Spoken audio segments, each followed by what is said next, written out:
And welcome to another FlossTube. I am Krista West. I'm the owner and designer of Avlea Folk Embroidery. And I have so much good stuff to share with you today. It's really exciting. I have so much stuff. You know, another month went by and I was like, I'm not gonna have much to share. And then I went to pull everything together this morning and was like, oh wait, there's a lot. If you're just tuning in, I specialize in Mediterranean-inspired folk embroidery kits and patterns. A lot of the designs are very distinctive, a little different than what you might see in a lot of cross-stitch patterns. We do both cross-stitch and surface embroidery kits and pattern. The surface embroidery kits, we just do kits. There's not very many. We have about maybe 7 or 8 designs on the website. The majority of what I do is cross-stitch, counted thread work to some of you. And some of what makes my stuff look a little bit more distinctive is that I import fabrics, traditional fabrics from Greece that are used for counted thread work. And so they give the work a really, really interesting look.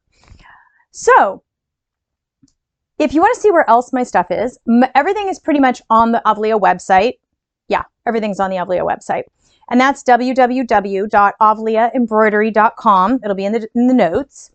I'm also on Instagram at kristamwest. You can find me there. And I usually post about 4 times a week. And this month I'm actually doing the March Meet the Maker challenge, which is really fun. I love doing those month-long challenges because it gives me, it just gives me ideas for things to like post and share with you that I wouldn't have thought to share. Like today's post is on organization, and it just wouldn't have occurred to me that people actually find the warehouse shelving that interesting, but they do. So it is a lot of warehouse shelving. I'm kind of curious now. 1, 2, 3, 4, 5, 6, 7, 8, 9, 10, 11, 12, 13. I have 14 banks of warehouse shelving of this 6-foot-high warehouse shelving at my shop. So it's a lot of warehouse shelving. This is the pretty stuff. The not so pretty stuff has plastic totes and big bolts of fabric on it and isn't like nearly so exciting to look at. So that's why I don't do floss tubes with that in the backdrop. This is definitely the more exciting area of the workshop.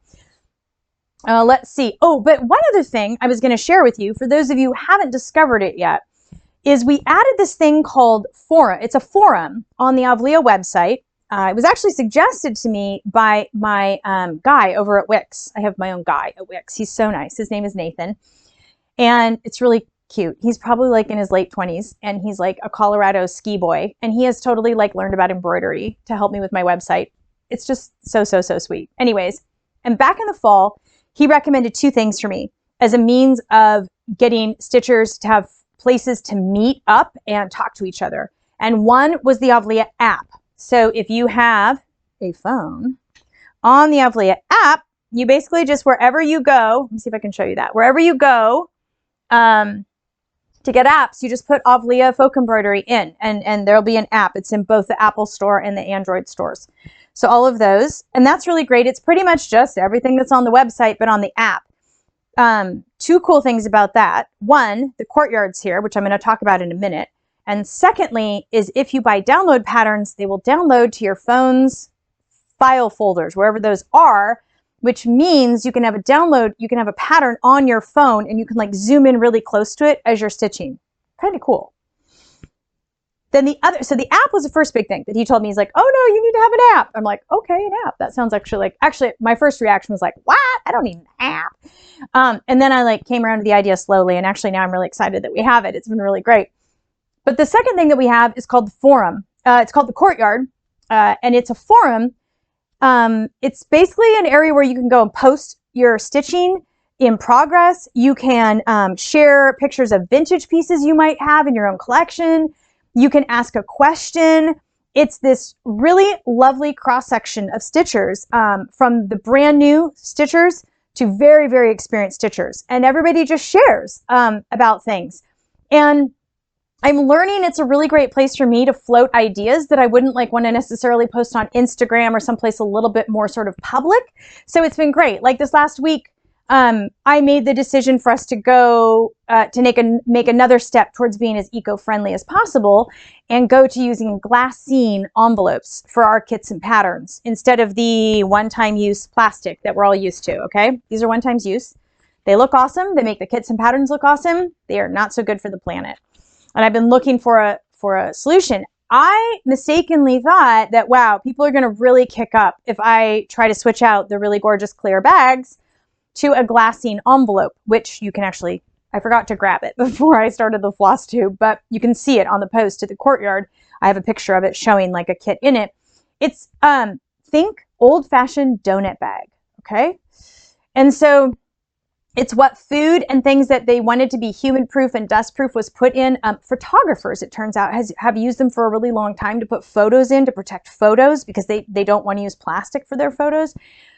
And the company that we buy all of the ivory poly mailers that your little orders come in, those are all 100% recycled poly mailers. And this company has been helping me kind of do an eco-friendly overhaul of like our entire packaging, because I found myself the other day going a little bit on a tirade in front of my 11-year-old about the environment and how, well, if corporations would just get their act together.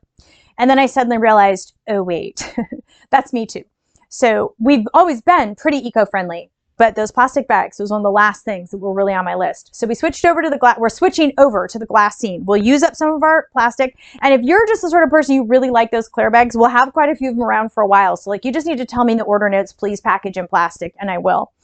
But I was really curious about, like, could I make this shift or was it just too weird? And I put it on the courtyard and oh my word, it was great. Like, so many people weighed in and gave me such positive feedback that I was like, oh, we can totally move forward with this. So there's a lot of things that I will share creatively on the courtyard that are still very much in process. And then you get to see everybody else's work. And then like we had this new stitcher, oh, bless her heart, poor Irene, this week. She started her very first cross-stitching project and she got the whole going over 2 threads idea, but she did like 2 sides of the design and then realized, oh wait, it's over 2 threads in both directions. She was going over 2 threads in one direction, but only 1 thread in the other direction, which is actually a version of a cross stitch that is used historically in the Greek folk islands, but it's not one that we use now because the charting of it is like really, really crazy. It's hard to chart. So anyways, so Irene like posted this and then everyone came alongside and was like, it's okay, we've all made mistakes, and it was just great. And in fact, she was like, oh, I love this even more now. It's so great. Don't worry, we sent her another piece of fabric because the thought of her having to rip out all those stitches on her very first project just was like killing me. So, but it's just this really, really great place, the courtyard at the Avlea website. Now, there's been so much going on at Avlea. I would say that the last 2 months have been the very busiest months I've had since I opened Avlea about 4 years ago. It has just been sort of this compounded things like all coming together, which has been really, really exciting. So one of the first things that happened is back in January, I finally got to the point where I was getting a little bit overwhelmed trying to keep up with making all the kits because I'm still working mostly full-time as a professional tailor. And so I was just having trouble juggling everything. And so I hired a local high schooler, Emma, and she started coming in for 4 hours a week. Within 2 weeks, I was like, 4 hours a week. What was I thinking? 4 hours a week just isn't even going to touch this.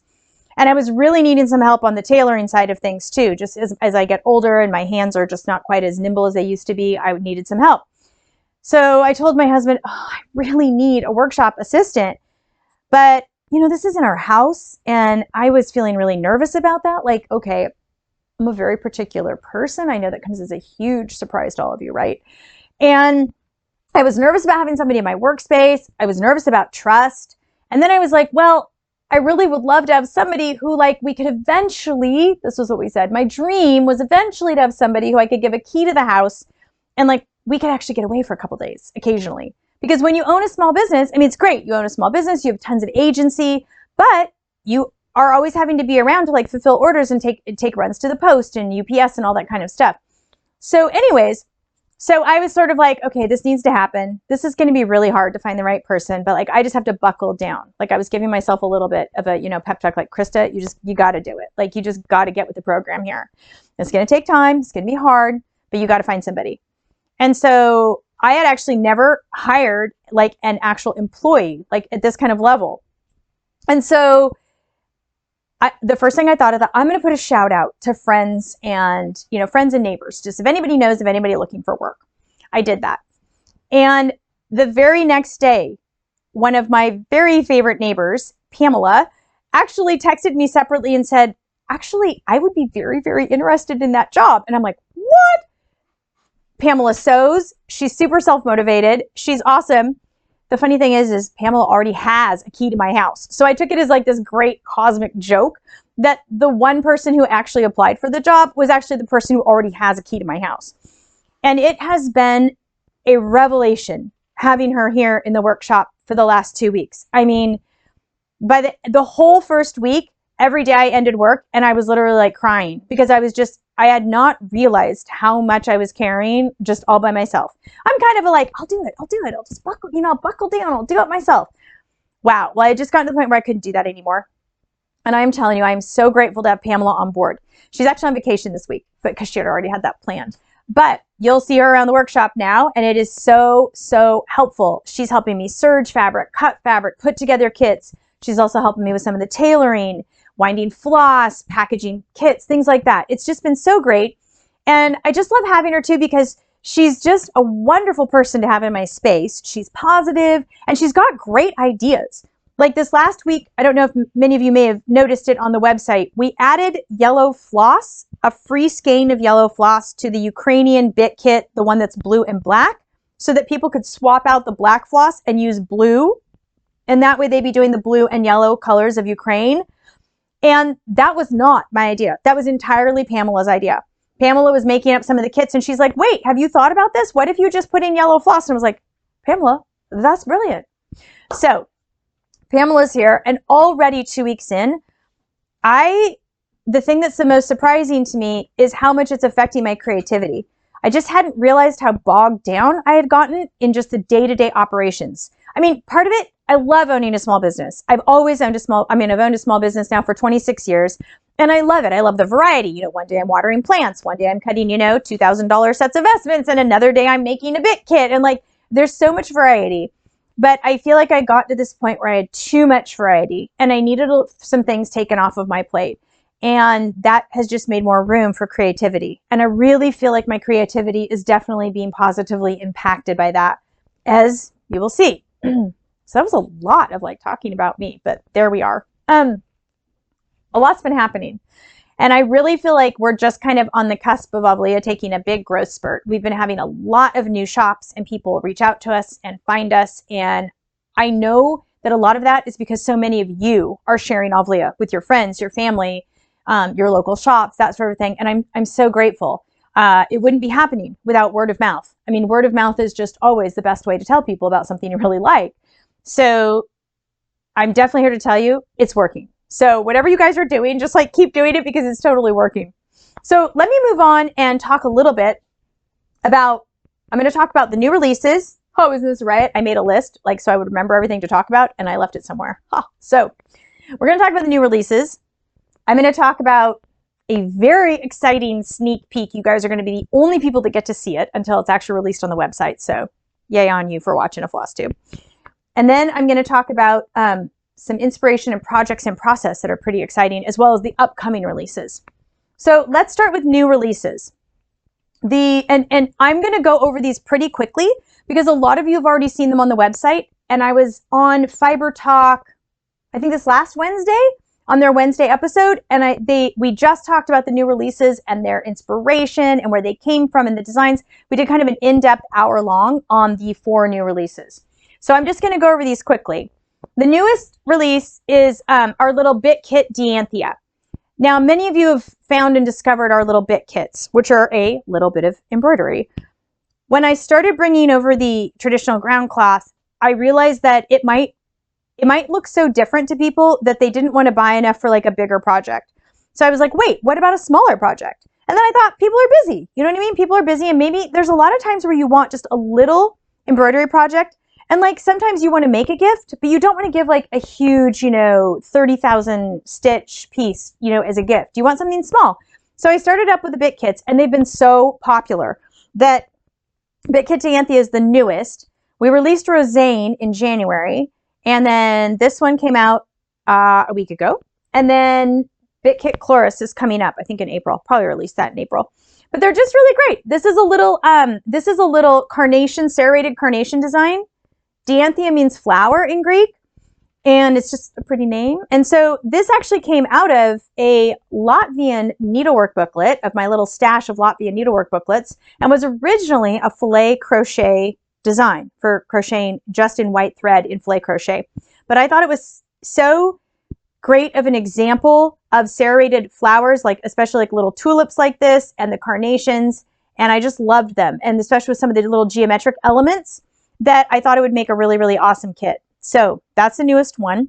It's also a really great start. It's pretty easy to start because you can actually do either a center start. You can basically, I'm sure you all know to do this, but if you're new to stitching and you want to do a center start, you fold your fabric in half and then in half again, like that. Okay, then take your embroidery needle with floss and just pull a little bit of piece of thread through there, and then voila, you know where the center is. You don't have to measure. So much easier.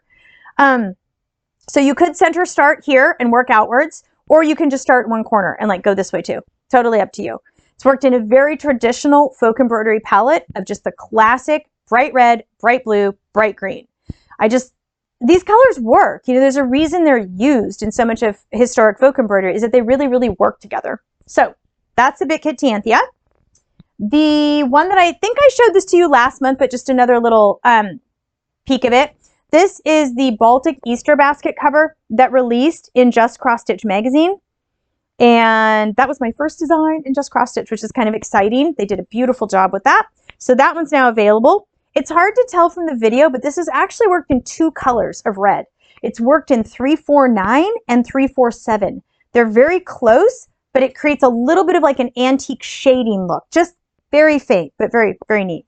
Drawn thread hem. The kit on this does include a big piece of fabric, and you start like 4 inches in. So you can do this nice big wide border, because I was envisioning this like sitting on a basket, and you want like the majority of the design sitting there right on top of the basket. So that's why there's a little bit of extra fabric. Like it has a little bit deeper, wider hem. So that's that one. The next one that we just released is Venetian coins. This was a design that was on the pomegranate collection. And those of you who are not familiar with that, those are the designs that I'm working on that I think are super awesome, but I don't have time to stitch the sample because I'm working on other projects, or I'm not sure when we're going to get to stitching the sample. So I put those up as $5 download only patterns on the website. And then if you end up stitching it and sending it to me, then you get it back. Don't worry. I finish it for you. So that's kind of exciting. I do the drawn thread hemming on it. And then we take photos of it and I stage it and get it all pretty for the cover image for the pattern. And then you get your piece back plus a $50 Avlea website credit, which is kind of cool. So anyways, and this one, I just love, love, love the colors. Love the colors. So bright, so cheery. It's a little hard to tell because of my little camera light that I have on for doing videos, but this one has just got such really, really great colors. It's, if I remember right, it's 733, which is the like an all, it's a golden olive color, but a little brighter. The 317 pewter, the 598 turquoise. No, I'm sorry. Nope, not the 598 turquoise. It's the 927 gray green, very light. It's a little bit duller color, but really awesome here. And then is it 3816? I think it's the Celadon. I don't use it that often because it's a very bright color, but this little pop of it here is just perfect. So I finished this as a little table square because it would just look so cute, like on a table with like a fresh vase of flowers or a candle or something. But you could also finish it as a cushion cover and it would just be fabulous.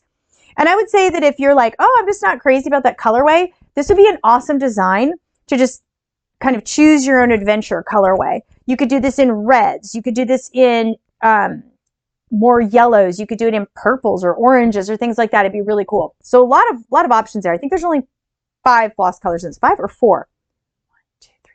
Sorry, 4 floss colors. That's it. So it's real easy to play around with this one. Then the other one that released, and I took my stand out. I should have had my swanky purse stand. I showed it on the Fiber Talk thing. So those of you, if I haven't mentioned it, they've got these awesome brass purse stands on Amazon. They're $40 for 2 of them. They're made for designer swanky handbags, purses, but they're awesome for displayed embroideries. Like I had this one for a while on my entryway table. So you come in and it's just on the stand on my entryway table. Just looks so cool. This is Ativarian Star and Vine. This one, I go into depth about it, but these are basically this one medallion is based off of the medallions that are used in bed tent curtains from the islands of Rhodes and Kos in the Greek islands, in the Dodecanese.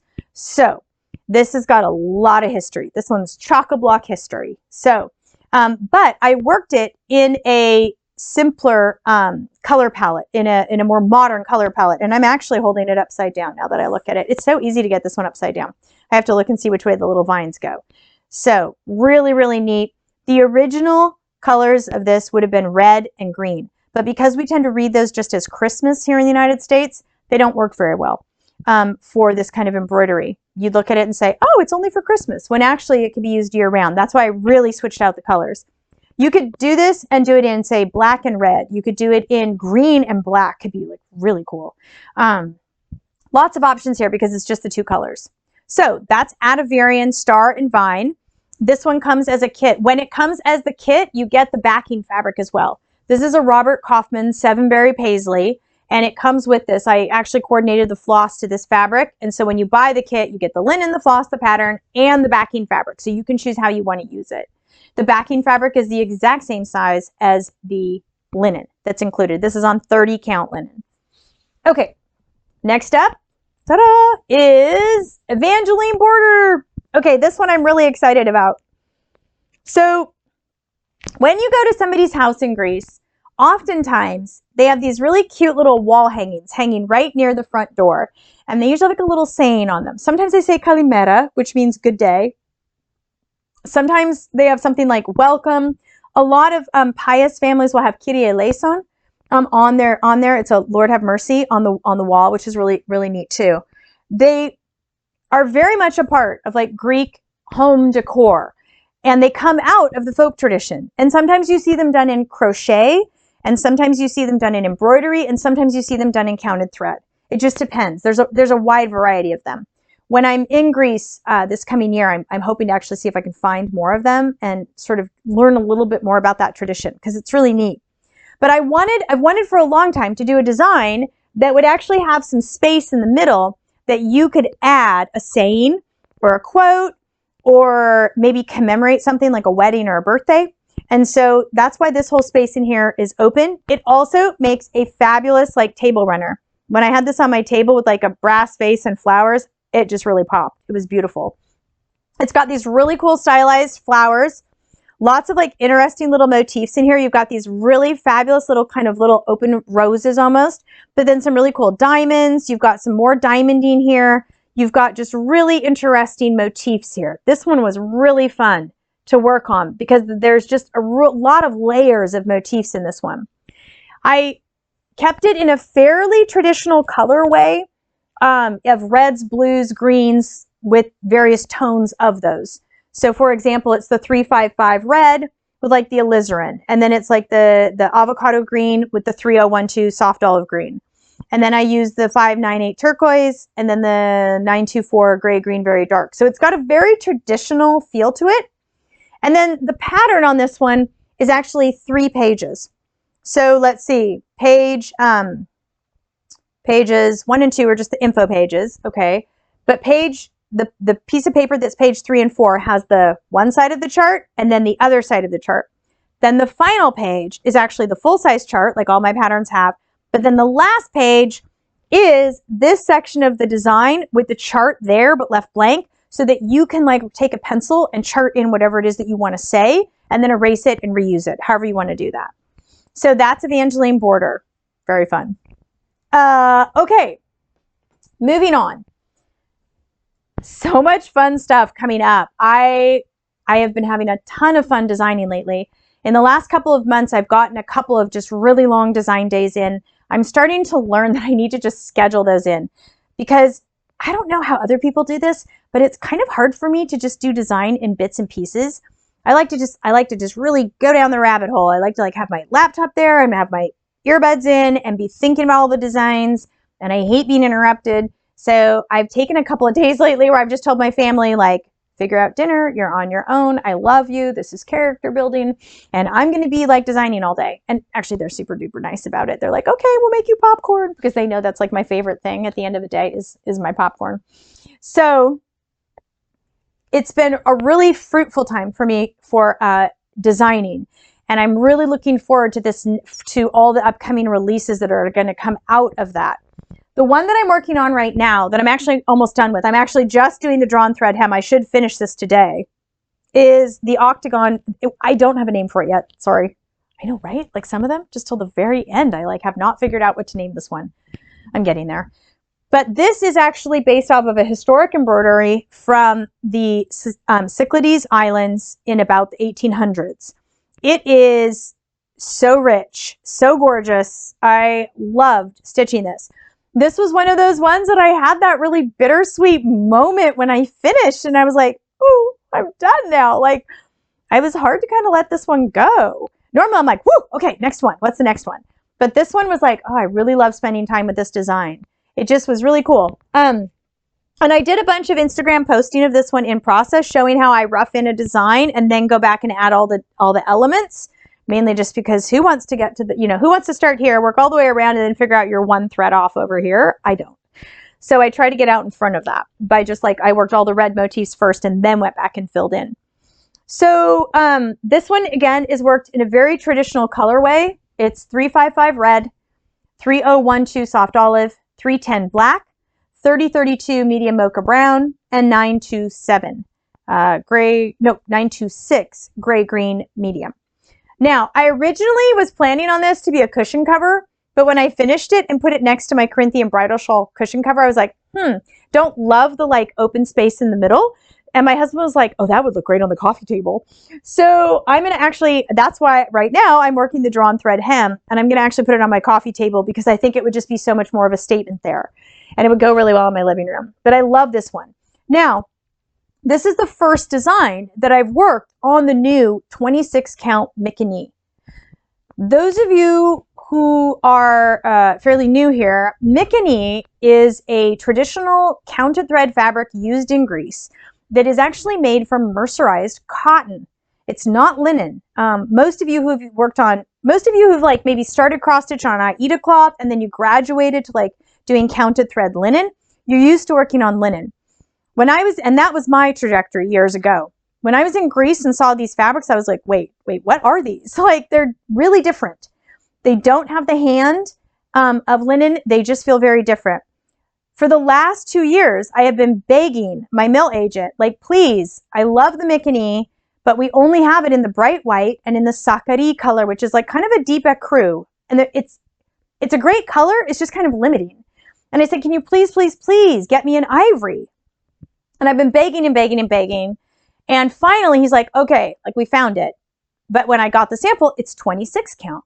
And I was like, oh man, am I going to like that? Like, I don't know. I really wanted 30 count, kind of putting on my princess hat. I'm like, oh, I don't know. Then I was like, well, I'm just going to stitch something. I started stitching on this. I love this fabric. This is my new favorite fabric to stitch on. I don't know if you can really see it. Actually, you know what? You probably can with the drawn thread hem. Let me grab that. Where's my needle? It has such thread definition, if that makes sense. You can see here. Oh yeah, you can. See how clearly you can see those threads? Like it's just, let me pull back a little bit. They're so clear. And every thread is just so crisp. This is sort of like the polished city cousin of traditional ground cloth. The color is very similar. It's a smidge lighter than the traditional ground cloth, which I love because it means it's even more versatile. But interestingly enough, I thought I'd show you side by side. So I stitched this, and I also love, my biggest concern was actually like, okay, wait. I originally started stitching this on 30 count linen, and the design looked great. But I was like, is this going to make it look too like large count? I don't know how else to say that, but make it look too simple. And I didn't feel like that. I actually really liked the way it made a larger design, lots of impact, lots of color. But on this, for comparison, this is the sample that I started on Legacy Linen Mariner Map, just for comparison. Hang on here. I want to see if I can get both of these holding up without losing my thread. Okay, let's see if I can do that. Here we go. Let's do that. Okay, so the motif is just about, it's about 13% larger. That's actually the math between 30 count to 26 count. And actually, I felt like when I saw it, hang on if I can put this side by side. When I saw it, I liked the way all of this open work here became more open. Here, it's a little hard to tell the detailing because it's so close together. Those stitches are so much smaller. Here, it had a little bit more of a lacy effect, which I really liked. The other thing that I really liked that I was surprised by with the 26 count Mickey was the fact that it does not wrinkle. I mean, I had it in my Q-snap frame most days, but I also was, folding it up sometimes, taking it with me when we went to the mountain to ski or whatever, and it just doesn't wrinkle. And I really like that. I feel like, oh, that's going to be a really nice feature for things made for the home. Is linen, of course, linen is a little more high maintenance. I love linen.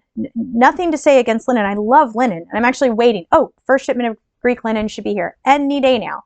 So stay tuned on that one. But I love linen, but I just feel like this is just a whole nother texture. It's sort of like just a whole nother wonderful fabric we get to play with. So that's the 26 count Mickey. I'll definitely be designing more on that because I love the color and I love the stitch definition, and it's wonderful for drawn thread hem. I feel like it's a fantastic fabric to learn drawn thread hemming on because everything is so clear. I wish I could almost show this to you, but when you're working on it, especially when I'm working with my magnifying glasses, the threads almost look like little teeny tiny ropes. It's got a really cool texture. I really like this stuff more than I thought. And a bunch of you clearly like it too, because I got about 10 yards to begin with from the mill. I was like, okay, I'm gonna just try it out. I got 10 yards. We sold out of all of it within 2 weeks. It was gone. And I was like, whoa, I turned around and was like, wait, I need to stitch a sample. And I'm like, I have a teeny weeny little piece left. So you guys are clearly enjoying it, but I have another big shipment coming again, any day now. It should be here any day. Really, really hoping for that. Now, this is going to be a little bit longer FlossTube. Normally I try to knock off around 30-35 minutes, but today it's going to be a little longer because I just have more stuff to share. So that one I'm working on. Next up that will release. Oh, I don't know when this Octagon one will release, but it'll be basically just as soon as I get it photographed. I may even make this the June release. Oh, maybe I will. Originally I was thinking, oh, I don't want to release a really big, complicated design in June because everybody's thinking vacation and all that kind of stuff. But then I'm like, wait a second. Wouldn't it be cool to start something like this in June and then really aim to have it done by the fall so you could have this awesome piece in your house by the fall? Okay, yeah. So now that I'm thinking about that, maybe I'll make this a June release. That would be really cool. So coming up, let's see if I can reach them, if I drop it, I'm going to drop it here, is Calliope's Meadow. Love this one. I've shown it before, but now it's fully finished. And I think I talked about it in the last FlossTube using a bigger hem allowance on this one. I just feel like it really works for these border style table runners. So the kit and everything will come with enough fabric to have this full 4 inches of fabric all around the design, which I thought looked great. I am finishing up the photos. I took some great photos, but I'm having a little trouble with the editing of them. But my friend Alexis is helping me. So Alexis to the rescue. We'll be fine. We'll have that released pretty soon. So that's going to be an April release. Along with, I'm pretty certain I'll probably release these together because, why not? I have no idea what we'll release in May. I haven't thought about that. But I'm pretty certain we'll I don't know. We'll release them soon. Is the Bit Kit Chloris. And I've talked about this one. This one's releasing very soon. And again, probably early April. This is another bit kit, but this is on the white Mickey. And this is actually a really good deal because if I remember right, this is about 4,000 stitches. It's a lot of floss. It's 27 yards of floss in your little bit kit. So if you're more frugally minded and looking for the kits that have the most stitching bang for your buck, this is definitely going to be one of them. I think I talked about this one all last month, but really, really great overall design. You could easily make this into a bigger runner, a cushion cover, lots and lots of options for these all overs. When the all over designs are smaller like this, I'm definitely trying to release them as bit kits because honestly, you don't really need a great big huge kit of the same little tiny repeating design. If you have the small one, you can always kit up for yourself and just use the chart and just work, many more repeats of that. So that's Bit Kit Chloris coming up very soon. Now, things in the works. Here we go. Things that I'm working on right now. Did I bring that? Okay. So first step is kind of fun. I have been thinking a lot about small projects. So much of what we have on the Avlea website, with the exception of the bit kit, is kind of big, meaty, chewy cross stitch. Here, have a 30,000 stitch border piece that's going to take you 6 months to work. I get that. I mean, I love that kind of stuff. And I know a lot of you do too, because I see what you guys buy and it's oh, okay, I'm not the only person who really, really likes those. And there is definitely a time and place for having big projects that you can like sink your teeth into. But I have been thinking lately about doing some smaller projects that would be really great for like small gifts, giving to family members, particularly things for children. My granddaughter is now 1.5 years old, so I'm starting to think about, okay, how do I put embroidery into her hands? Not for her to learn to embroider yet, but how do I put embroidery into her hands so that she can have that experience of textiles from a young age? And one of the things I'm thinking about that I'm kind of excited about, it might be too high concept, but I ran it by my daughter. She was like, yeah, that's actually kind of cool. I think she would enjoy that. Is a busy book. For those of you who don't know what a busy book is, or a quiet book, it's basically a fabric book. Now, most of them have activities, and people will give them to their kids when they're someplace they want them to be quiet, like in the grocery store or church or in a meeting, or I don't know, maybe if you're working from home and on Zoom, something like that. But I got to thinking about one of the things that's always been really important to me as a parent, and now, of course, as a grandparent, is to provide really beautiful aesthetic experiences for my kids. So they would grow up with beauty in their lives across various media. Okay. So that's why it's always been important to me, like to have carpets on the floor so that they could feel those textures. And, even if it meant, I got one for $200 at my neighbor's garage sale, which I actually did. And I got them cheaply, but at least they were like decent quality. Then I would do that. And when the time came and I could actually get, 1 or 2 nice pieces of artwork for my walls, I did that. That creating a really beautiful environment for me was really important to me as a parent. And so I was trying to think, okay, but what if we took that into a really, really tiny environment in a little quiet book? So essentially a little cloth book. What you can think of is, imagine a needle book, but a little bigger than a needle book, maybe about the size of a 3x5 card, right around that area, that every page was a different little motif of something from Greek folk embroidery. So for example, these are the 2 that I just started quickly working up. So for example, one page might have a little flower spray, and one page might have a little cypress tree. I've got some really great little animal figures too to work in. One is like this little, he's kind of like a cross between a horse and a dragon. And I've got a really awesome peacock. And then I've got like some geometric stuff that I was thinking about doing. So that's still very much in process as I'm thinking that through and building charts for that. But I'm really thinking about doing a pattern that is that's basically got somewhere between 8 to 12 folk embroidery motifs, and doing that for a busy book. Now, as I put that together though, one of the things that occurs to me is I've been trying to figure out what's the best way to create those patterns so that they have the maximum amount of uses, okay? Because like not everybody's gonna wanna make a little quiet book. And then I got to thinking about my Mediterranean sampler pattern.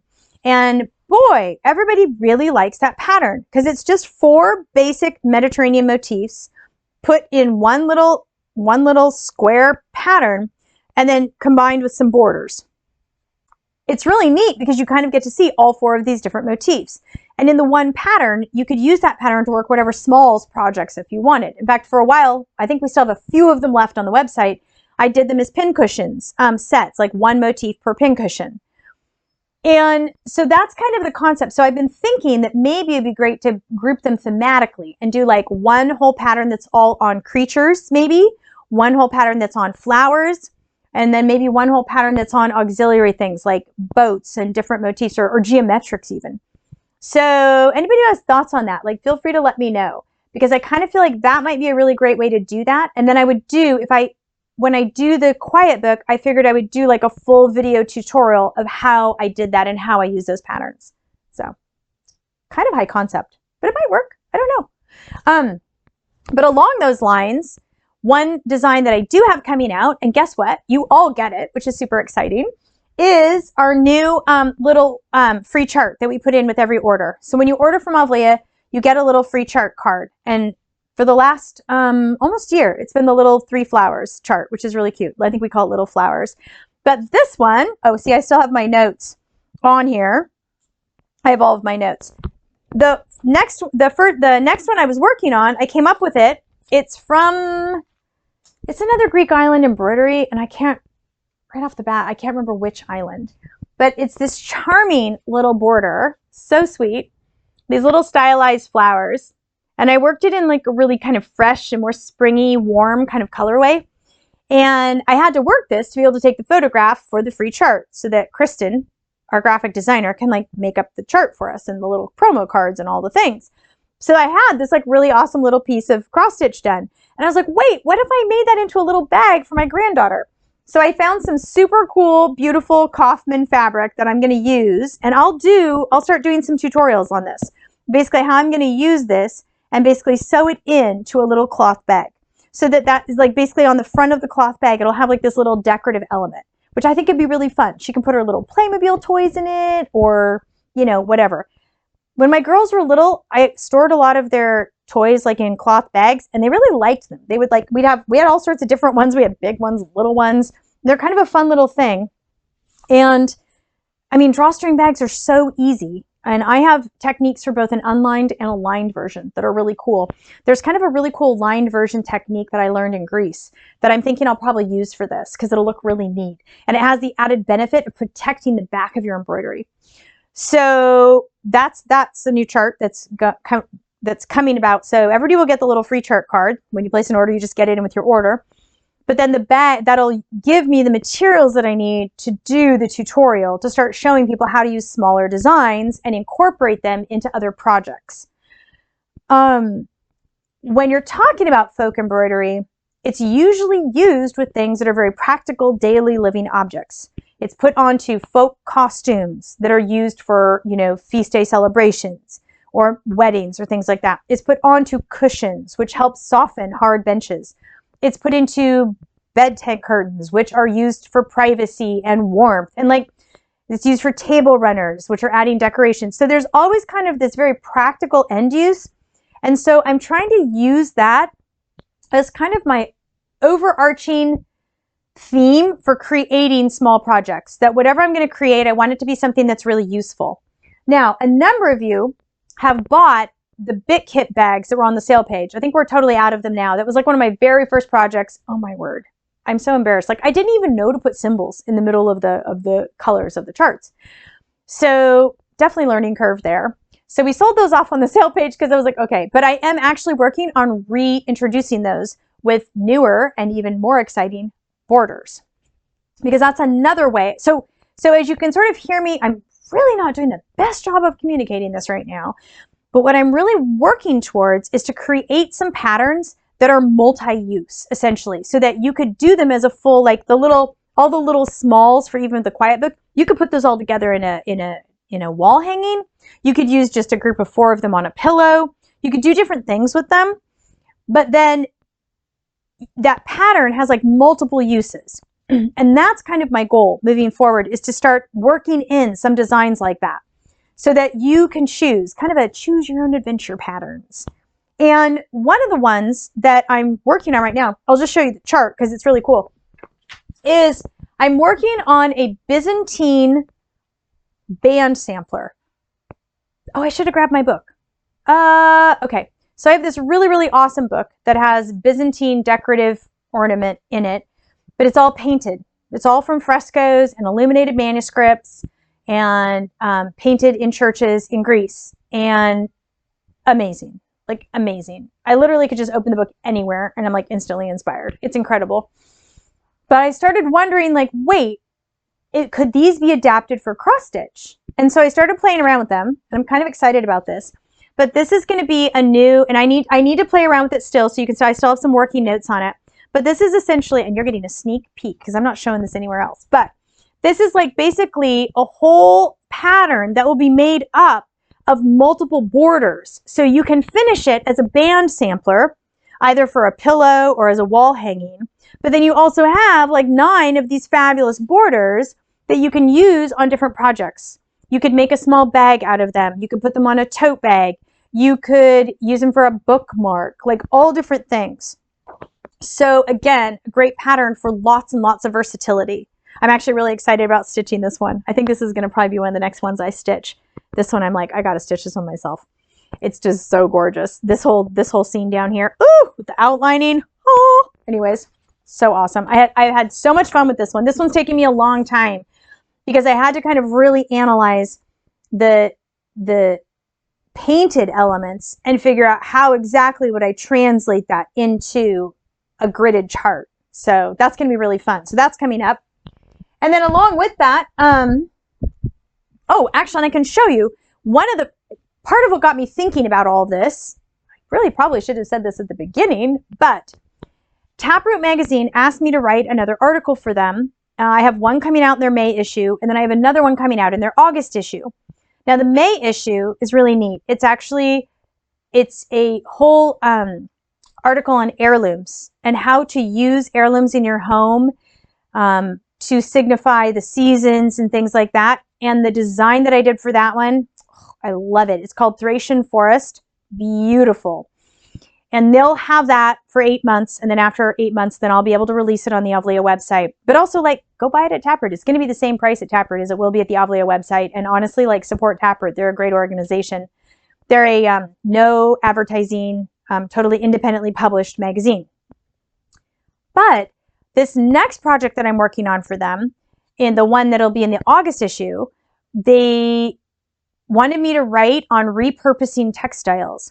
And I was like, oh, yes, I can write on that. Because my area of expertise with that is on the woven tapestry bandings that are sewn onto tunics in the late classical antique age. You're like, wow, this girl reads a lot of research articles. Oh, yes, I do.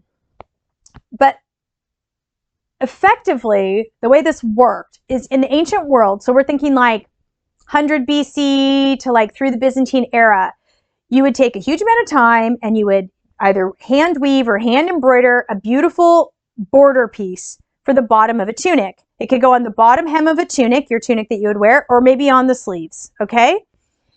But when you had worn out that tunic, because it was like your daily outfit, there's no way you're throwing away that embroidery or that tapestry darning. Like, no way, no how. You might have spent a really long time doing it, or it could have come from a workshop and it was very expensive. So those bands would be removed off of the tunic and re-sewn onto a new tunic, a new garment. So the tunic would just keep getting used up and worn out, but then the decoration would be reused over and over and over again. And that is just such a cool way to repurpose embroidery. And so Taproot wanted me to write about that.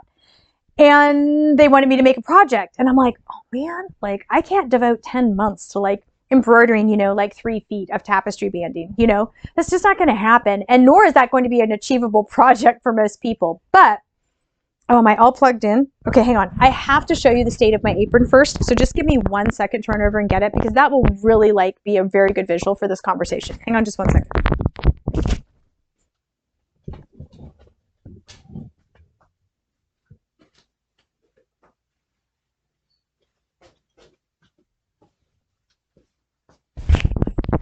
Okay, I'm back.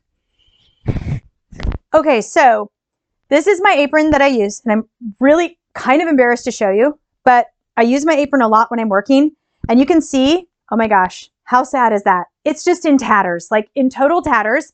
All of this marking on the front is from the marking pencils and pens that we use because I lean up against the table when I'm working. But when I had to start wearing glasses a few years ago, I could no longer keep a pencil tucked behind my ear. And I was like, wait, what am I going to do? So when I'm cutting, I always have a half apron around me because I love the pockets. So if you can envision this kind of basic, it's like an old 1950s cocktail, you know, hostess apron. I've tried aprons that go over the body that are larger, and I hate them. I hate having something like near my arms. I like it to just be right around my waist. It's easy. But as you can see, mine absolutely is worn out. But I have this really cute Liberty of London fabric pockets. Okay, so that's cute. So it got me thinking about, I need a new apron, and this would be a great project because it's all flat, straight sewing. So what the project for Taproot is going to be, and I have it in process, I've got one done and I'm working the second one, and we'll create this as a kit too for the Avlea website. But it's basically these really cool borders that are going to you're going to stitch one, this is like a piece of bit kit fabric essentially. You're going to stitch one border here, I'm doing that one right now, and one here. And then I'll cut them and then we'll fold them under and I'll do a tutorial on how we're going to sew them to the tops of the pockets. The pockets will not be like Liberty of London. It'll be the same linen that we're using for the whole thing, but it's really cool. The top of each pocket will then be this really cool banding. And honestly, like this first banding was so fast to work up. I think it took me 2 nights. Like that's how fast this works up. These will take me easily under a week. And so this is the kind of project thing that I've been thinking about is how do we use these really cool bandings? Because I mean, look at that. It's just so cool. Hang on, if you can kind of see that, like that would be really great as like on a pocket or on a bag or as an eyeglass case, all those things. So very exciting. So clearly I'm thinking a lot about smalls lately, which is really funny because like, you know, I think in the last FlossTube I was like, oh, I'm so enjoying like sinking my teeth into this huge project and everything. And then here I am like, ooh, what small things can I do? So I feel like I kind of move back and forth between like bigger and larger, smaller and larger projects, which is kind of nice. It keeps things like really, you know, it keeps a lot of variety in my work, which I really like. So that's the Taproot project. Okay, now we're getting to the very tail end. Oh my word, this has been a really long one, but clearly I had a lot to share with you. So the last thing I want to share with you, and you've like, here you are at the very end. I'm so excited about this. For the last 3 months, I have been working on 7 new needleminder designs. One of the biggest surprises at Avlea to me was the popularity of our needleminders. I didn't even know what a needleminder was 3 years ago. I'd never used one. I'd never seen one. I had no idea. And then suddenly everybody's like telling me about, oh, well, you know, needleminders. I'm like, what's a needleminder? I have no idea. I didn't even know what it was till I went to Nashville in 2018. I was like, oh, that's a needleminder. Oh, that like makes a lot of sense. That's a really neat tool. So I started using them myself, but I was really struck by the fact that a lot of the needleminders out there are great. They're whimsical, they're cute, whatever. But I didn't see a lot of like really just gosh darn unabashedly beautiful needleminders. And as we know, I'm sort of the gosh darn, let's just be unabashedly beautiful person. So I developed, with the help of Kristen, my graphic designer, and it's taken us a while to work out the bugs with the factory. So there was a lot of moving parts in this project because the US company we were using, it turns out they were getting them made overseas. And we were literally having to pay almost 3 times as much as we did by just contracting with the factory ourselves. So, but it took a while to get the factory to do them to our specifications. And so here they are. I'm going to show you all of them. One of the things I wanted was a big magnet on the back. I wanted a pretty good sized magnet, if you can see that. Okay, there we go. And I wanted it to be flat with no housing because any of you who use a Lowry work stand, which I know and love mine, I like to pin my pattern onto my Lowry work stand with the magnet. But if the magnet comes in a housing, like my Avlea needleminders do right now, the Avlea and the Arcadian Rose, you can't do it. And that drives me crazy. So all of these come with that. They come with a really good, strong, flat magnet. Now, let me show them all to you. They're so pretty. Oh, but here, they're magnets. They're going to like all be, they're all sticking to each other. Darn it. Okay. So the first one I'm going to show you is Daphne. Okay, you know what? Let's see here if I can get that where you can see that. Here we go. I'm trying to get it to where you can see it. If I can get it near the camera. Sorry, my light. You know what? For this section, I'm going to turn off the light. And you're going to see, whoa, it's dark in here. But yeah, the light helps. Okay, but this is Daphne. Look at that. Isn't that gorgeous? And my screen is making it look kind of blue, but it's actually a beautiful, beautiful like sea green. And that's a laurel leaf design, Daphne. Okay. Next up is a knotwork design. Look at this one. Really intricate knotwork design. That one is gold, and it's the gold and blue and a little bit of green. It's hard for me to get these to where you can really see them really carefully, but there we go. There's that one. If I go back a little bit, yeah, okay. Then next one is, hang on here. Let's see, pumpkin seed, classic pumpkin seed design. Gorgeous. I love this one. Really deep, rich royal blue. This one is Byzantine Tulip. Okay.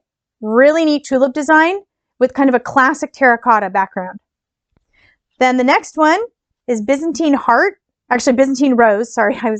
So the Byzantine's actually called the shape that we call a heart. They called it a rose because it looks like the cross section of a rose. So this one's just fabulous, beautiful, really rich garnety color. It's kind of like 815 garnet is the background color to that one. And then one of them, Justina, I can't show you because they're remaking the sample. The design was just a little too intricate, so we had to kind of remake it. So that one I'll show you. It's really, really neat. It's going to be deep red and deep blue with gold. Really beautiful. But the last one, it's really hard for me to pick a favorite, but I do love this one, is called Rodora. And it almost looks like Art Deco. And this is straight out of a Byzantine illuminated manuscript. So this design is over 1,000 years old. Really neat. So these are going to be coming out basically, hopefully in just a few weeks. And as far as I know, I believe the price right now is going to be $8. So they're going to actually be less expensive because we're not paying that middleman fee to go through a company in the US who's then like going with an overseas company. We're just going straight to the factory and having them made. So I'm really excited about that. Great quality, really beautiful. So, you know, kind of fun. I'm hoping we might have them in time for people to give for Easter baskets, but I'm not sure that's going to happen. I'm keeping my fingers crossed. So as you can see, it's been a very busy time, very busy season here at Avlea, but I want to thank you for joining me and thank you for your support. I am every day grateful for your support, your kind emails, your posts, your reposts, all the things that you do to help bring the beauty of historic folk embroidery to the world again and like really revive this amazing tradition. I am only one little tiny person. I am really great at making charts, but I cannot share this out with the world all by myself. I really need you. And you guys do an amazing job of that. And I'm so, so grateful for all of the support and the sharing of this, like with the world. We are together. We are reviving a historic tradition. It's a pretty amazing work. So you can feel really good about yourself about that. So have a great day and happy stitching.